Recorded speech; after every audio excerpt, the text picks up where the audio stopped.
നമ്മൾ വയനാട്ടിലേക്ക് പോകുന്നു.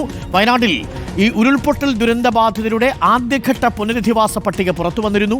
ഈ പട്ടികയ്ക്കെതിരെ ഇപ്പോൾ പരാതി ഉയരുകയാണ്. ടൗൺഷിപ്പിനുള്ള ഗുണഭോക്താക്കളുടെ പട്ടികയിൽ അപാകതയുണ്ട് എന്നാണ് ചില ദുരന്തബാധിതർ പറയുന്നത്. കരട് ലിസ്റ്റിൽ പലരെയും ഉൾപ്പെടുത്തിയില്ലെന്നും ഒരാളുടെ പേര് കൂടുതൽ തവണ ഉൾപ്പെടുത്തിയെന്നും ആക്ഷേപമുണ്ട്.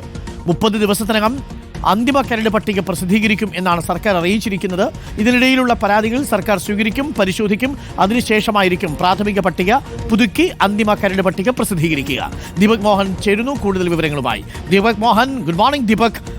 അപ്പോൾ ഈ പ്രാഥമിക പട്ടികയിൽ ചില അപാകതകളുണ്ട് എന്നാണ് ദുരന്തബാധിതർ പറയുന്നത്. എന്തായാലും ടൗൺഷിപ്പിനുള്ള ഗുണഭോക്താക്കളിൽ ചിലർ ഈ പട്ടികയ്ക്ക് പുറത്തു നിൽക്കുന്നുണ്ട് എന്നാണോ നമുക്ക് ലഭിക്കുന്ന വിവരം? മാത്രമല്ല അതിനകത്ത് ചില ക്ലറിക്കൽ മിസ്റ്റേക്കും ഉണ്ട് എന്ന് ചൂണ്ടിക്കാണിക്കപ്പെടുന്നുണ്ട്. എന്തൊക്കെയാണ് പ്രധാനപ്പെട്ട ആക്ഷേപങ്ങൾ Deepak? Very good morning doctor Arunkumar. അതിൽ പ്രധാനമായും ഈ ഉരുൾപൊട്ടൽ ദുരന്തബാധിതരുടെ പുനരധിവാസവുമായി ബന്ധപ്പെട്ടിട്ടുള്ള ടൗൺഷിപ്പിലെ ഉപഭോക്താക്കളുടെ ലിസ്റ്റിലാണ് വലിയ അപാകതകൾ ഉണ്ടെന്നുള്ള രീതിയിൽ ആരോപണങ്ങൾ ഉയരുന്നത്. ദുരന്തബാധിതർ തന്നെയാണ് ഈ കാര്യം മുന്നോട്ട് വയ്ക്കുന്നത്. അതിൽ പ്രധാനമായും പറയുന്നത് നിലവിൽ ഈ ചൂരൽമല, മുണ്ടക്കൈ, പുഞ്ചിരിമട്ടം തുടങ്ങിയ മേഖലകളിൽ താമസിച്ചിരുന്ന ആളുകളെ ഉൾപ്പെടുത്താതെ ലിസ്റ്റ് പ്രസിദ്ധീകരിച്ചിരിക്കുന്നു. മാത്രമല്ല മുൻപ് ഈ മുണ്ടക്കൈ ഭാഗത്തു നിന്നൊക്കെ പോയി മേപ്പാടിയിലൊക്കെ താമസമാക്കിയ ആളുകളുടെ പേര് ഈ ലിസ്റ്റിൽ ഉൾപ്പെടുത്തിയിട്ടുണ്ട്. ഒപ്പം ചില ആളുകളുടെ പേര് ഒന്നും അതിൽ കൂടുതൽ തവണയും 2-3 തവണ ഈ കരട് ലിസ്റ്റിൽ പ്രസിദ്ധീകരിച്ചിട്ടുണ്ട്.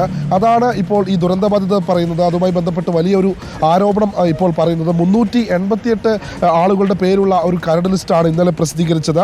ഈ കരട് ലിസ്റ്റിലാണ് ഇതുമായി ബന്ധപ്പെട്ടൊരു അപാകതയുണ്ടെന്ന് പറയുന്നത്. അതിൽ ഒരാളുടെ തന്നെ 3 തവണ ഈ പേര് ഈ കരട് ലിസ്റ്റിൽ വന്നിട്ടുണ്ട്. ഇതുമായി ബന്ധപ്പെട്ടാണ് ഈ വലിയൊരു ആക്ഷേപത്തിന് ഇപ്പോൾ തുടക്കം കുറിച്ചിരിക്കുന്നത്. ഇതുമായി ബന്ധപ്പെട്ട് ഈ 15 ദിവസത്തിനകം പരാതി തീർപ്പ് കൽപ്പിക്കാൻ കഴിയും. മാത്രമല്ല 30 ദിവസത്തിനകം മാത്രമേ അന്തിമ പട്ടിക പുറത്തു വരികയുള്ളൂ, അന്തിമ പട്ടിക പ്രസിദ്ധീകരിക്കൂ.